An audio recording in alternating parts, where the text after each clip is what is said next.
주님, 이 시간 주의 말씀 앞에 우리가 있습니다. 주여 말씀하옵소서. 종이 듣겠나이다. 들을 귀를 주시고 깨닫는 마음을 주시고 주의 말씀대로 붙들려 그 말씀대로 살아갈 수 있는 은총을 허락하옵소서. 예수님 이름으로 기도드리옵나이다. 아멘. 올 한 해 우리가 붙들고 갈 교회 우리 표어는 심고 뿌리고 거두는 교회입니다. 첫째 주에 우리가 심는 교회, 두 번째 뿌리는 교회, 오늘 거두는 교회라는 주제의 말씀으로 주의 말씀을 나누고자 합니다. 오늘 주신 말씀은 오병이어 사건입니다. 물고기 생선 2마리 보리떡 5개로 5,000명 이상 되는 많은 사람을, 그것도 5,000명은 20세에서 50세 사이의 성인 남자를 계수하는 관리를 볼 것 같으면 계수되지 않은 여성을 포함하면 여성들이 보통 더 많지요. 10,000명. 노인하고 어린아이까지 포함하면 좋게 한 2만 명 정도 유추할 수 있는 인원이 먹고 마신 일입니다.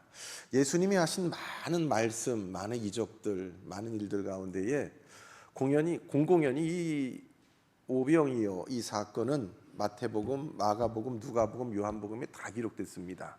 그만큼 그 사건은 누구에게나 다 잊을 수 없는 아주 특별한 사건이었습니다. 예나 지금이나 우리는 떡이 없으면 살 수가 없습니다. 사람이 떡으로만 살 것이 아니요 하나님 입에서 나오는 말씀으로 살 것이라는 말씀 가운데서는 사람이 사는 떡이 필요하지라는 게 전제되어 있는 말씀입니다. 그래서 우리는 지금도 하나님 앞에 일용할 양식을 주옵시고 라고 주님이 가르친 기도를 우리가 하지 않습니까? 우리에게는 떡도 필요합니다. 쌀떡에 쌀도 있어야 되고요, 살아갈 수 있는 생활비도 필요합니다. 일하지 않아도 살 수 있는 노후를 보장할 수 있는 노후 자금도 필요합니다. 우리 자녀들을 위한 교육비도 필요합니다. 그래서 우리는 예수님께서 가르치신 기도대로 일용할 양식을 주옵시고 안 할 수 없는 것입니다. 하나님 앞에서 우리는 심는 교회, 그리고 뿌리는 교회, 그리고 오늘은 거두는 교회. 우리가 살아가면서 하나님께서 주신 많은 은혜로 여기까지 왔습니다. 하나님 은혜하는 것이 하나도 없겠지요. 그러나 우리는 그 받은 은혜를 당연하게 여기기도 하고 은혜를 잊어버리고도 살아갑니다. 우리 요즘에 많이 부르는 은혜라는 찬송을 보면, 그 가사를 보면 더욱더 절실한 것이, 내가 누려왔던 모든 것들이, 내가 가졌던 모든 것들이 당연한 것이 아니다, 은혜였다라는 고백을 합니다. 이 고백이 이 코로나 기간 중에 만들어지고 퍼진 그 찬양 아니겠습니까? 코로나 때 다 마스크 쓰고 이렇게 모여서 예배도 못 드리고 흩어져서 이게 어떻게 될 것인가 알지 못했을 때에 다 일상으로 여겨졌던 것, 당연했던 것이 그저 당연한 게 아니고 은혜였다라는 것을 뒤늦게 깨달았습니다. 우리가 그렇게 깨달았고요, 또 우리 각자 몸이 아파서 병원에 입원해 보니까 건강했던 그 시간이 은혜였구나. 내가 배가 고파 보니까 배불렀던 그 시간이 은혜였구나. 내가 심령의 곤고함을 느낄 때에 평안하게 잠잤던 그 시간들이 은혜였구나. 뒤늦게 고백하지 않습니까? 우리가 지금 아무렇지도 않게 앉아있는 이 시간도 어쩌면 더 곤란하고 예배할 수 없는 시간이 내게 주어질 때, 다시 코로나 같은 시간이 주어져서 우리가 모이지 못할 때, 혹은 다 모여도 내가 병이 들어서 교회 나올 수가 없고 걸을 수 없고 그럴 때 우리는 이 시간의 은혜를 다시 한번 눈물 흘리며 돌아보지 않겠습니까? 그러나 우리는 우리에게 주신 많은 은총을, 축복을, 이 배부름을 당연한 것으로 알고 많은 시간 교만하며 살았습니다. 얼마나 많은 시간을 당연한 것으로 알고 소중한 시간을 많이 낭비했는지요. 하나님께서 주신 많은 은총을 그때그때마다 감사하지 못하고 많은 시간을 허비했는지요. 하나님이 주신 엄청난 내게 주신 가능성과 잠재력을 얼마나 많이 묻고 살아가는지요. 여러분, 이사를 해볼 때, 이사하실 때를 한번 생각해 보십시오. 이사하려고 그러면 첫 번째 해야 되는 것은 버리는 일입니다. 그때는 꼭 필요해서 이렇게 저렇게 돈 들여 샀고 그거를 구했는데 하나하나 물건을 정리하다 보면은 뭐 쓰지도 않을 것을 왜 그렇게 여기저기 구석구석 쌓아놨는지 모릅니다. 그래서 다시 쓸 것 아니면 이사 가기 전에 버리는 것이 첫 번째 일입니다. 또 저는 뭐 사실은 배고픔을 모르는 세대지만 저희 윗세대 어르신들은 배고픔을 경험한 세대들이 있습니다. 그래서 음식이 얼마나 귀한지 음식을 좀처럼 남기지 않지요.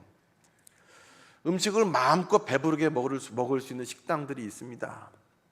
이 뷔페라고 불려지는 뭐 수십만 원 하는 호텔 뷔페도 있지만 7, 8천 원 주고 갈 수 있는 한식 뷔페도 있습니다. 가서 내 먹고 싶은 만큼 양껏 갖다가 먹을 수가 있습니다. 근데 그 뒤에 뷔페자만 붙으면 왜 그렇게 과식을 하는지 꼭 그냥 버거울 정도로 후회하면서 내가 너무 많이 먹었다 하고 돌아 나오는 일이 다반사입니다. 과식만 해서 불편한 것뿐만 아니라 마음껏 실컷 먹을 수 있다라고 그러면 먹는 것보다 또 어떤 때는 많은 음식을 버리고 나오는 일들이 많습니다. 그때 음식을 버리고 나오는 일도 하나님 앞에 죄 짓는 것 같아서 참 마음이 불편하기 짝이 없습니다. 근데 우리 어르신들은 배고파 보셨던 분들은 이 음식 버리는 일이 참 어렵습니다. 그래서 배가 불러도 끝까지 드시는 일들이 많습니다. 우리 교회 어르신들을 모시고 저쪽에 조금 거리가 있는 곳에 국수를 아주 맛있게 잘하는 곳에 가서 국수를 나눠 먹은 적이 있습니다. 그 집은 이 잔치국수를 잘하기도 하지만 또 양이 얼마나 많아요? 그릇이 이만합니다. 그릇이 이만해서 그저 한 그릇 보통 사람 다 먹기는 힘들 정도로 양이 많습니다. 그래서 그 가격도 저렴해가지고 국수를 열심히 먹었는데 적당히 배가 부르면 좀 남기더라도 우리는 남기고서 그만 먹는데 우리 어르신들 가운데서는 이게 남기는 거를 죄 짓는 거라고 생각해서 그걸 끝까지 다 드신 분이 있습니다. 그리고 속이 불편해서 탈이 났다고 힘들었다고 하시는 분들이 있어요. 작은 음식 하나 배부르지만 지금은 넉넉하지만 작은 것 하나를 소중히 여기는 것은 저는 생각해 봅니다. 이거는 하나님의 성품과 닮았다. 하나님은 작은 것을 작다 하지 않고 한결같이 소중히 여기시고 함부로 하지 아니하시고 버리지 아니하십니다. 사람들은 가을에 낙엽이 많이 떨어지면 그거 치운이라고 낙엽을 보고 쓰레기라고 여기는 경우가 있습니다. 그러나 그 낙엽이 잘 쌓이면 그 다음에 거름이 됩니다. 눈이 많이 오는 것도 그렇습니다. 우리 군인들, 특히 전방에 눈 많이 오는 강원도 쪽에 근무한 우리 군인들은 눈을 보고 또 하늘에서 눈 쓰레기 내린다고 합니다. 그거 눈이 얼마나 그분들에게는 불편한 건지 모릅니다. 그러나 그 눈이 이 봄이 되어서 녹아버리면 누군가에게는 꼭 필요한 생수가 됩니다. 이처럼 하나님이 만드신 것 중에서는 어떤 것도 하나 하나님이 하찮게 보시고 소홀히 보시는 것이 없습니다. 여러분의 인생도 하나님께서 우리 각자 만드신 것처럼 아무 어떤 누구도 버릴 것 없는 하나님 앞에 소중한 인생인 것을 믿을 수 있기를 주님의 이름으로 축원합니다. 오늘 주신 말씀은 오병이어입니다. 오늘 주신 말씀 요한복음 6장 1절로 13절 말씀에 예수님의 말씀은 세 마디가 기록되어 있습니다. 첫 번째 말씀은 5절 중반에 보면 빌립에게 말씀하십니다. 우리가 어디서 떡을 사서 이 사람들을 먹이겠느냐. 두 번째 말씀은 10절 말씀입니다. 예수께서 이르시되 이 사람들로 앉게 하라. 두 번째 말씀입니다. 세 번째 말씀은 12절에 그들이 배부르니 예수께서 제자들에게 이르시되 남은 조각 거두고 버리는 것이 없게 하라. 이 세 마디 말씀이 오늘 본문에 기록되어 있습니다. 첫 번째, 우리가 어디서 떡을 사서 이 사람들을 먹이겠느냐. 그 많은 사람들이 예수님의 뒤를 따랐습니다. 표적을 보고자 따른 사람도 있고 또 그 사람들 앞에 예수님께서 많은 생명의 말씀, 하나님 나라 천국에 관한 말씀을 하실 때에 그 사람들이 그 말씀에 귀 기울여 따라왔습니다. 근데 참 놀랍게 이 사복음서 어디에도 이 사람들에게 예수님이 선포하셨던 그 하나님 나라에 관한 말씀, 메시지는 기록되어 있지 않습니다. 그거는 생략된 채 예수님의 말씀을 해가 가는 줄 모르고 하루 종일 듣다가 따라다니다가 배고픈 줄도 모르고 나중에 보니까 여기저기서 뱃속에서 꼬르륵 꼬르륵 소리가 나요. 배고파서 지쳐가지고 있는 많은 인생들을 바라보시면서 이 사람들의 굶주림에 배고픔에 곤란함에 주목하시는 예수님의 모습이 나옵니다. 이 사람들 어디서 떡을 사서 다 먹이지? 이 사람들 먹여야 될 텐데, 배고플 텐데. 그렇습니다. 예수님은 우리의 결핍을, 우리의 굶주림을, 우리의 연약함을 주님은 관심 가지고 아시는 분입니다.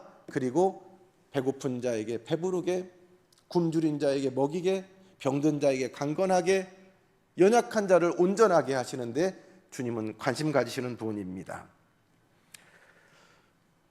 두 번째 질문은 예수님이 말씀하십니다. 두 번째 예수님 말씀은 이 사람들을 앉게 하라, 좀 앉혀라. 그 많은 사람들이 중구난방으로 서 있으니까 예수님 좀 앉히라고 했습니다. 앉아라. 이 말씀에 제자들은 좀 당황했을 것 같아요. 이 사람들은 뭐 무슨 생각으로 앉으라고 하나? 어떻게 해요? 빨리 당신들 집에 가서 저녁 드세요. 그게 현실적 아닙니까? 그런데 예수님이 앉아, 좀 앉아봐, 앉혀. 앉으라고 그랬습니다. 그리고 나중에 뒤에 말씀 보면은 앉아 있는 분들에게 떡과 생선을 공급해 주셨습니다. 앉아라, 좀 앉아봐. 당신이 하시겠다라는 거예요. 세 번째 말씀이 남은 조각 거두고 버리는 것이 없게 하라. 실컷 먹었습니다. 배부르게 먹었습니다. 그런데 그리고 또 예수님은 부족한 자에게 얼마든지 또 더 먹일 수 있는 능력도 있습니다. 그런데 예수님께서 저들에게 주신 세 번째 말씀은 남은 거 거두고 버리는 거 없게 하라라고 말씀하십니다. 첫 번째 말씀과 관련해서 예수님은 빌립에게 말씀하십니다. 이거 어디서 이 사람들에게 빵을 사서 먹일 것인가? 그때의 빌립은 상당히 계산이 빠르고 현실적인 사람입니다. 그래서 이거 뭐 이 사람들 먹일 수 있는 돈도 없고 빵을 살 데도 없고 비현실적이다라고 생각했습니다. 그러나 예수님은 이미 이분들을 먹이기로 작정하셨습니다. 그래서 예수님이 던진 질문은 어디서 빵을 살 것인가? 근데 빌립의 대답은 이거 안 될 것입니다 라고 부정적으로 말합니다. 빌립의 대답은 굉장히 현실성이 있습니다. 그러나 문제는 이거를 지금 예수님이 하신다라는 것입니다. 어떻게 하느냐, 다음에 얼마가 되는가가 중요하겠지요. 빌립의 대답은 현실성은 있었지만 빌립에게 부족한 것이 있었는데 예수님이 하신다는 것을 빌립이 잊어버렸습니다. 주님의 일이 그러합니다. 우리가 교회에서 이런 일을 해야 되는데 어떡할 것인가. 현실적인 계산은 우리가 교회를 다니지 않는 분이라 누구나 다 할 수 있습니다. 목사님, 이런 일을 하려면 우리 예산이 얼마 돼야 됩니다. 뭘 어떻게 해야 됩니다. 그러나 거기서 끝나서는 주님의 일을 감당할 수가 없습니다. 우리에게 하나님께서 왜 이런 일을 주시고 이런 계획을 하시고 이렇게 하시는가? 주님이 어떻게 하시는가? 그러면서 우리는 이렇게 고백할 수 있어야 되겠죠. 주님, 내가 가진 것은 이 생선 2마리, 떡 5개밖에 없는데 하면서 주님의 손에 맡겨드리는 것, 이것입니다. 몸된 교회 일도 그러고 성도가 이 땅을 살아가는 일에 하나님께서 쓰시고자 할 때 내가 가지고 있는 거 이거밖에 없습니다. 엘리야에게도 엘리사에게도 그 궁핍한 가난한 때에 하나님께서 이 엘리야를 보내신 것은 부잣집이 아니었습니다. 오히려 가난한 과부의 집에 이 사람을 보냅니다. 너 뭐 가진 거 있느냐? 그랬더니 이제 우리 겨우 기름 조금하고 떡 한 조금, 밀가루 조금인데 이걸로 우리 자식하고 이거 만들어 놓고 마지막 식사하고 우리 이제 죽을 참입니다. 그러는데 하나님의 엘리야를 통해서 뭐라 그러는가? 그거 마지막 식사를 너희가 먹을 게 아니라 해가지고 나한테 가지고 와. 굉장히 이 상식에 반하지 않습니까? 비현실적이지 않습니까? 근데 놀라운 건 그 집에서 그 여인이 그걸 했어요. 엘리야는 그걸 받아 먹어요. 그러면 그거 먹고 다 굶어 죽었습니까? 아니죠. 이거는 또 다른 하나님 앞에서 내 주어진 현실을 바라보는 믿음의 차원입니다. 예수님 앞에 아쉽게도 빌립은 그 믿음의 차원을 갖지 못했습니다. 이때에 이 안드레라는 제자가 한 아이를 데리고 옵니다. 예수님은 능력이 많으신 분이니까 쭉 훑어보면 수만 명이 있어도 야, 누가 좀 돈이 많지, 누가 여기 지금 이 사람들 식사를 책임질 수 있지, 그거 아시지 않겠습니까? 근데 그 어떤 부자, 어떤 넉넉한 사람보다도 놀랍게 그 예수님 앞에 나온 사람은 이름도 적혀져 있지 않고 여자인지 남자인지 알려지지 않은 한 아이가 나왔다는 겁니다. 한 아이가 아이의 손에 붙들린 어머니가 싸주신 그 아이가 먹고 배부를 만큼의 생선 2마리, 보리떡 5개. 애 입에도 어른한테는 간에 기별이 안 갈 만한 작은 것, 그까짓 것, 하찮은 것인데 그걸 가지고 나왔을 때에 예수님은 그것을 하찮게 보지 않으셨습니다. 겨우라고 말씀하지 않습니다. 그거를 가지고 아이를 데리고 나온 제자들은 아유, 이거밖에 없어요, 겨우 이거밖에 없습니다 라고 하는데 예수님은 그것을 에이, 그거 누구 입에 붙이냐, 애나 먹으라고 줘라, 보내라 라고 하지 않고 그것을 어떻게 해요? 들어 하늘을 우러러 축사하셨습니다. 축사. 이 주어진, 드려진 그것을 하나님 앞에 복을 구하고, 그리고 이것을 드린 이에게 복을 구하고 축복하셨다는 겁니다. 이 아이의 작은 것을 그까짓 것, 적은 것, 작은 것이라고 여기지 않고 귀히 여기시고 모든 사람들이 앉아서 보는 가운데 높이 우러러 보게 하셨습니다. 하나님 앞에 드림이 되었습니다. 그럴 때 그것은 그까짓 것이 아니었습니다.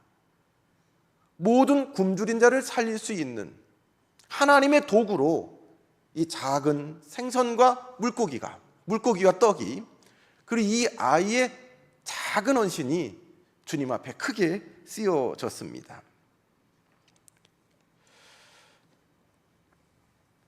주님은 모두 앉으라고 말씀하셨습니다. 앉아. 왜 앉혀요? 주님, 집에 가서 밥 먹게 해야지요. 근데 앉으라고 했고, 앉아있는 그 사람들에게 떡과 생선을 원없이 나눠, 원없이. 서 있는 사람 못 받는 거예요. 앉은 사람. 앉아. 그 말씀에 순종한 사람이 그 떡과 생선을 원없이 먹었습니다. 그때 놀라운 이적이 나타났습니다.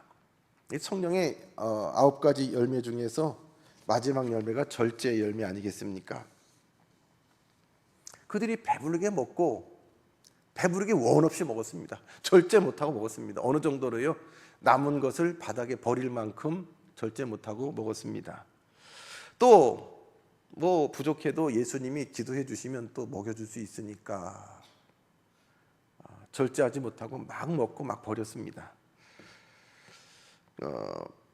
조금 전에 배고플 때랑 배부를 때랑 상황이 좀 달라졌습니다. 우리가 배부르게 되면 사실은 우리 모든 인생이 교만해집니다. 죄의 유혹에 노출됩니다. 여러분, 처음 우리가 그 인생이 타락한 장소가 에덴 동산이었습니다.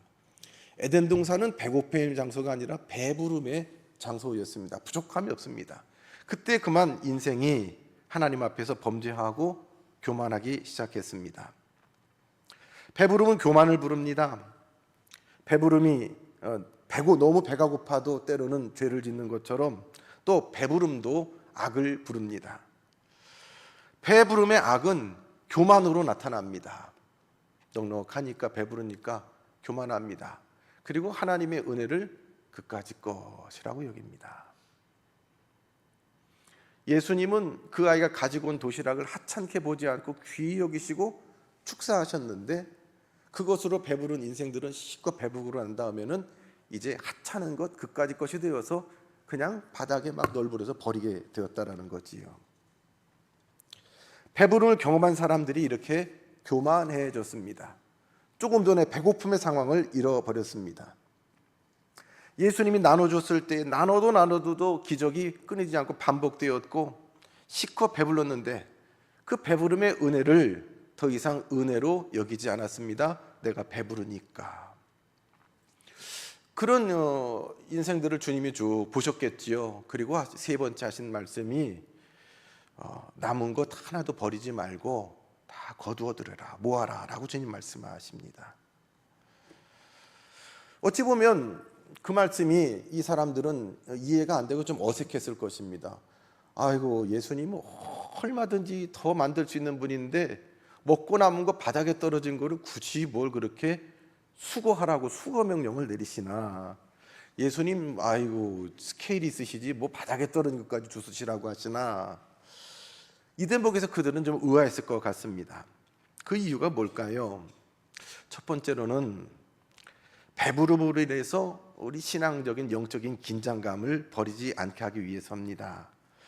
성경은 이 배부름이 가지고 오는 위험성에 관해서 경고하고 있습니다. 배불리 먹게 되면 영적 긴장감이 느슨해지는 경우를 많이 봅니다. 여러 가지 배부름이지요. 간혹 이제 저희도 신학교 들어와서 수십 년을 목회 현장에 있다 보면 신학교 때 참 신실한 신학생이 전도사님이 수십 년 되면서 좀 요즘 이렇게 보면은 처음 그 모습이 아니고 변질됐다라는 느낌을 받았어요. 변질됐다. 긍정적으로 변화되면 변화, 거룩하게 변화됐다라고 할 수 있겠지만 변질됐다. 옛날에 그분이 안 그랬는데. 우리가 아는 큰 교회 어느 목사님에 관한 얘기를, 그분이 시골 교회 목회할 때에 교인도 없고 시골 교회에서 쫓겨났어요. 교회 예배당에 여름에 비가 오는데 막 비가 그냥 새가지고 예배당 마룻바닥에 비가 막 떨어지더래요. 여기 저기 그릇이며 그릇 다 갖다 비세는데 놓는데 그 차면은 갖다 버리고 그런데도 그릇이 모자라서 어느 한 대는 그냥 떨어지더래요. 받칠 그릇이 없더래요. 예배당 맨바닥에 마룻바닥에 빗물 떨어지는 게 너무 속상하고 안타까워서 자기가 그 밑에 가서 누웠대요. 자기가. 그리고 비가 옷을 적시면 빨리 가서 짜가지고 또 빗물이 예배당 바닥에 그냥 떨어지는 게 너무 마음이 아파서 자기가 누웠더라.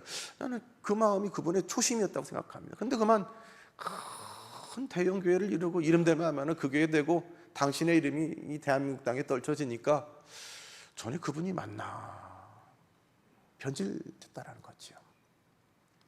한편 두렵습니다. 그 정도 순전함을 가진 분이 변질될 정도면 저나 여러분이나 어느 정도 딱 수치가 있어요. 그거 넘어가면 변질됩니다. 물질이 너무 많아도 변질됩니다.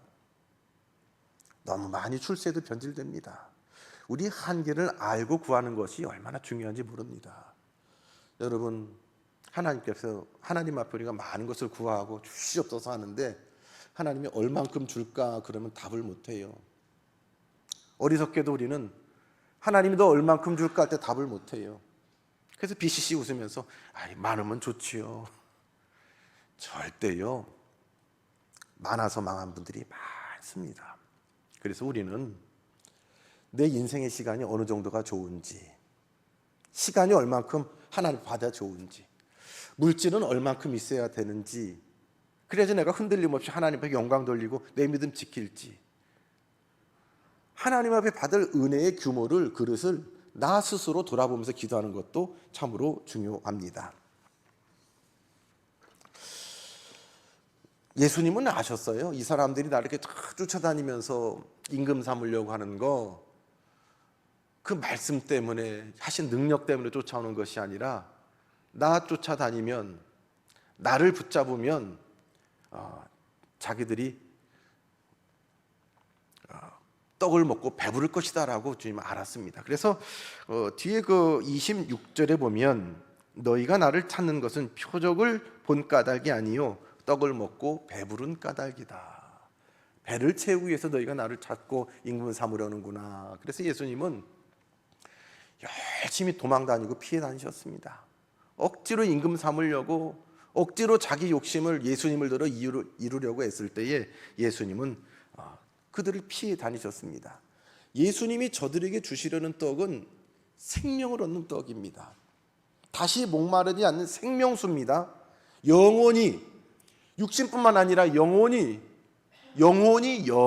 배부를 수 있는 생명 양식으로 예수님이 오셨는데, 그만 육신의 양식에 저들의 마음과 눈이 멀어서 예수님에게 더 이상 생명의 양식을 구하지 않습니다. 예수님은 심은 대로 거두는 복을 주십니다. 하나님이 보신 기적 속에서 현실 감각을 잃어버리지 않기 위해서 예수님은 그것을 거두고 버리지 말라라고 말씀하십니다. 예수님은 생선을 가지고 생선을 만드셨고요, 떡을 가지고 떡을 만드셨습니다. 그런데 예수님이 광야에서 40일 금식 기도할 때 마귀가 와서 대뜸 시험할 때는 어떤 시험을 했나요? 너 돌을 한번 떡으로 만들어 봐라 라고 했습니다. 돌을 떡으로. 근데 예수님이 안 하셨어요. 못 하신 것이 안 하셨어요. 마귀 말 들을 이유도 없고요, 또 이 돌을 떡으로 만드는 그런 일 예수님이 안 하셔요. 떡은 떡으로, 돌은 돌로, 포도주는 포도주로. 예수님이 남은 음식을 버리지 못하게 한 이유는 예수님이 지금 저들에게 나눠진 바닥에 있는 그것이 물고기와 떡인데 결국은 놔두면 썩기 때문입니다. 예수님이 저들에게 먹이신 떡과 생선은 환상 속의 그런 음식이 아니에요. 실제적으로 먹고 배부르는 음식입니다. 이것을 버리지 말고 모으라고 하신 이유는 하나님이 베푸신 기적이 우리의 현실을 무너뜨리지 않게 하기 위해서입니다. 하나님이 우리에게 보여준 이적은 자연과 하나가 되는 것입니다. 하나님의 창조 질서와 운영하시는 질서가 있습니다. 그 질서를 따라서 빵을 빵으로 만드시고 생선을 생선으로 만드셨습니다. 예수님이 동정녀 마리아 처녀 몸에 출생하셨습니다. 그게 신비지요. 근데 처녀 몸에 출생하셨는데 딱 어느 순간에 갑자기 예수님이 쑥 나온 것이 아니라 보통의 여인이 임신을 하고 출산할 때까지 모든 과정을 거쳐서 나오셨습니다. 또 알로 나오지도 않으셨습니다. 모든 인생이 태어난 것과 동일하게 사람의 몸에서 출생하는 모든 과정을 주님은 겪으셨습니다. 예수님이 만드신 빵도 버려두면 썩지요. 그들이 버려지는 음식을 주워 담으면서 현실로 돌아왔습니다. 그들이 현실 감각 잊어버리지 않도록 다시 현실 속으로 데리고 왔습니다. 오병이어의 기적은 사실은 좀 위험한 기적입니다. 왜냐하면 그들이 심고 뿌리지 않은 것을 걷어서 먹었기 때문입니다. 간혹 우리의 삶 가운데에도 내가 수고하고 애쓰지 않았는데 하나님이 은총으로 주시는 일들이 있습니다. 내가 심지 않았는데, 뿌리지 않았는데 먹게 하시는 은총을 주실 때가 있습니다. 참 놀랍고 감사하지요. 근데 이런 은총이 계속 반복이 되면 우리는 일하지 않습니다. 하나님이 우리에게 주신 대로 수고하지 않습니다. 그리고 다른 분이 수고해서 받은 결과에 관해서는 그까짓 거 해버립니다. 나는 그렇게 안 해도 하나님이 알아서 주셔. 나는 기도하지 않아도, 수고하지 않아도 하나님이 주셔. 그렇게 믿어야지 뭐 한다고.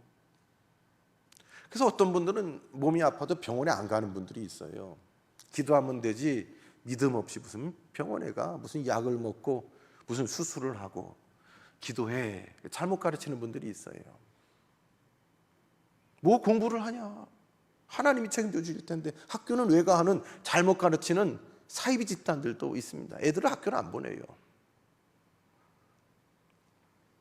하나님이 우리에게 주신 은총의 법칙은 심은 대로 거두게 하시는 법칙입니다. 버려지는 것이 없도록 주워 담아서 그것을 다시 양식으로 삼는 것이 하나님이 우리에게 허락하시고 기뻐하시는 심은 대로 거두는 법칙입니다.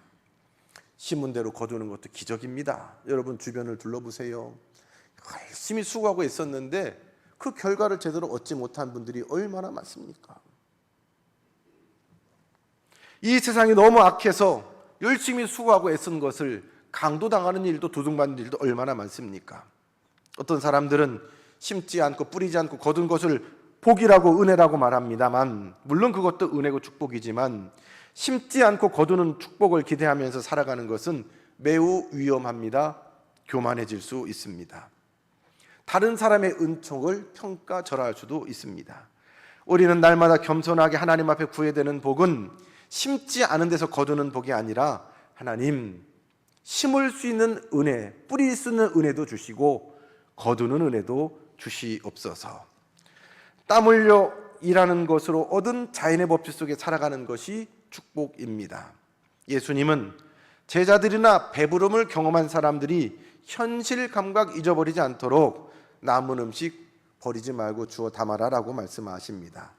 세 번째로 그거 굳이 버리지 말고 모으라라고 하신 것은 남은 음식의 가능성을 버리지 않기 위해서입니다. 지금 이 사람들은 이거 배불러서 필요가 없어요. 그래서 지금 바닥에 떨어져 있어요. 생선이고 떡이고. 근데 그거 여기 있는 사람들은 배부르지만 여전히 굶주린 자에게 이 생선과 떡은 생명입니다. 생명.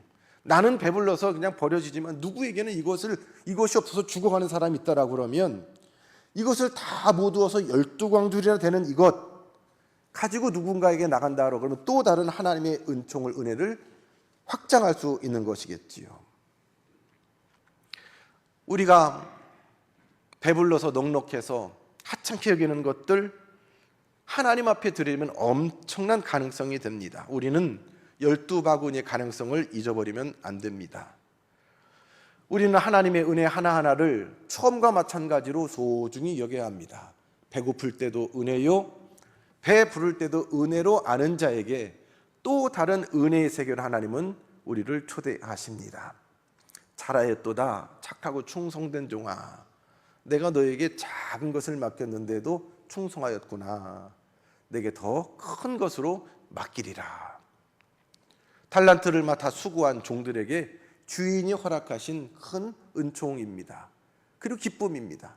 작다 하지 않고 보잘것없다 하지 않고 비교하지 아니하고 이것을 내게 맡겨주신 하나님의 그 크신 은혜를 깊이 생각하면서 한결같이 은혜를 은혜로 알고 살아가는 사람,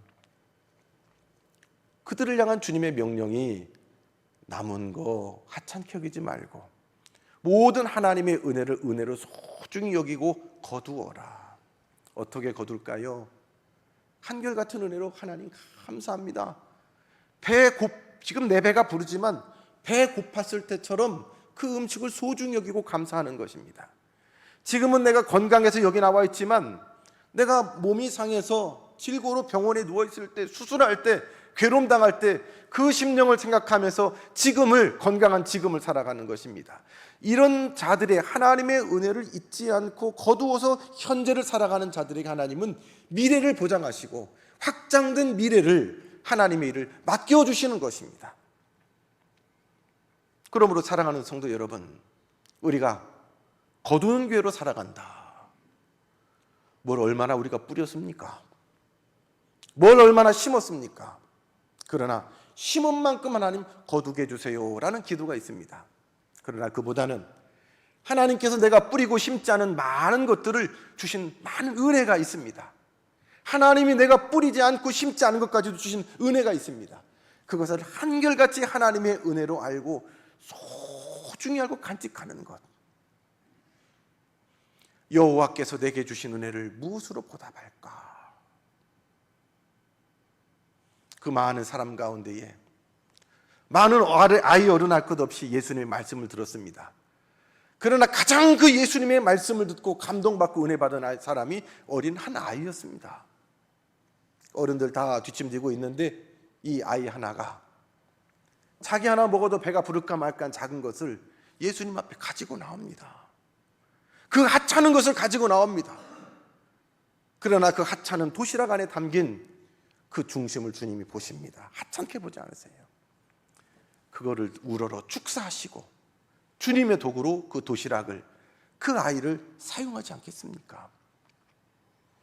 작은 은혜 하나, 그것을 놓치지 말고 눈물 흘릴 수 있는 우리 성도 되기를 주님의 이름으로 축복합니다. 그것으로 하나님 앞에 잊지 말고 감사 곱씹어 감사할 때에 그 은혜가 더 큰 소명으로 성도님께, 우리 교회에게 주어진 줄로 믿습니다. 고린도서 6장 1절, 하나님의 은혜를 헛되이 받지 말아라. 하나님의 은혜를 헛되이 바닥에 내던지지 말아라. 보라 지금은 은혜 받을 만한 때요, 보라 지금은 구원의 날이로다. 하나님의 은혜를 곱씹어 깊이 간직하고 살아가는 자, 어디 하나님의 은혜 내가 떨어뜨린 거 있나? 감사하지 못한 것 있나? 영광 돌리지 못한 것 있나? 그 시간을 돌아보면서, 그 은혜를 돌아보면서 지금을 끌어안고 살아가는 자들에게 하나님은 우리의 미래 시간을 담당해 주십니다. 남은 것 대단한 것 아닙니다. 누군가 먹다 내버린 것도 있습니다. 조각도 있습니다. 부서진 브로큰 피스입니다. 작은 조각들입니다. 그러나 하나님은, 예수님은 그까짓 거라고 말씀하지 않습니다. 우리 지나간 삶 가운데 부러졌던 시간들, 조각난 순간들, 상처난 마음들, 그것 하나도 하나님, 그때는 알지 못했지만, 참 속상했지만, 괴로웠지만 하나님께서 내게 주신 은혜의 시간이었습니다 라고 고백할 때에, 거두어 드릴 때에 그 작은 조각도 새롭게 하나님의 은혜를, 영광을 드러내는 주님의 도구로 쓰임받게 될 줄로 믿습니다. 그렇게 또 오늘을 살고 우리에게 주신 사명의 시간을 살아가는 우리 교회 되기를 주님의 이름으로 축복합니다. 하나님, 주께서 주신 모든 은혜 곱씹어 바닥에 떨어진 것 다시 다 줍습니다. 모았더니 12강줄이나 되었습니다. 이것으로 하나님, 하나님이 하시는 놀라운 영광을 드러내게 하시고 또 주님의 도구로 쓰임바 받는 우리 교회가 되게 하옵소서.